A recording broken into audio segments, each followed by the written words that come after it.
अरे ये क्या, हिमालय चोटी की बर्फ पिघली, कई अन्य चोटियां भी पड़ गईं काली, कई खतरे की घंटी तो नहीं। Himalaya peak snow melts. Himalaya में बर्फ पिघलने की रफ्तार ने चिंता बढ़ा दी है।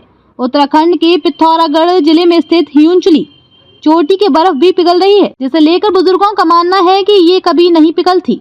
पर्यावरणविदों का कहना है कि ये सब पर्यावरण के साथ छेड़छाड़ का असर है। वहीं पहाड़ों में पाला गिरने से कृषि पर भी प्रतिकूल प्रभाव पड़ रहा है। पिथौरागढ़, धारचूला, हिमालय पीक स्नोमेल्ट्स। विगत कई वर्षों से हिमालय में मौसम चक्र परिवर्तन हो रहा है, समय पर हिमपात नहीं हो रहा है।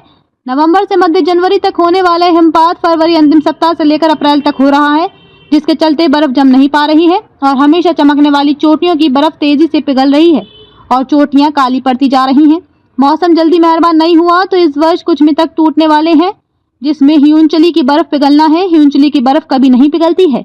नेपाल सीमा से लगे क्षेत्र में नारायण आश्रम के पास में एक चोटी है जिसे हियुंचली कहा जाता है। अतीत से ही ये माना जाता रहा है कि हियुंचली की बर्फ कभी नहीं पिघलती है, जिसके चलते भारत और नेपाल दोनों देशों में जब बुजुर्ग जन्म, नामकरण व अन्य शुभ कार्यों में छोटों को आशीर्वाद देते हैं तो उसमें लंबी उम्र के लिए हियुंचली की बर्फ और नदी की रेत की तरह कभी खत्म नहीं होने वाला आशीष देते आए हैं। भारत नेपाल के स्थानीय लोक गीतों में हियुंचली का जिक्र किया जाता है। इधर प्रकृति कुछ नया रंग दिखा रही है। समय से 2 माह बाद बर्फबारी होने और तब तक तपिश बढ़ जाने से अधिकांश बर्फ पिघल जाती है, जिस कारण चोटियों पर बर्फ कम होती जा रही है।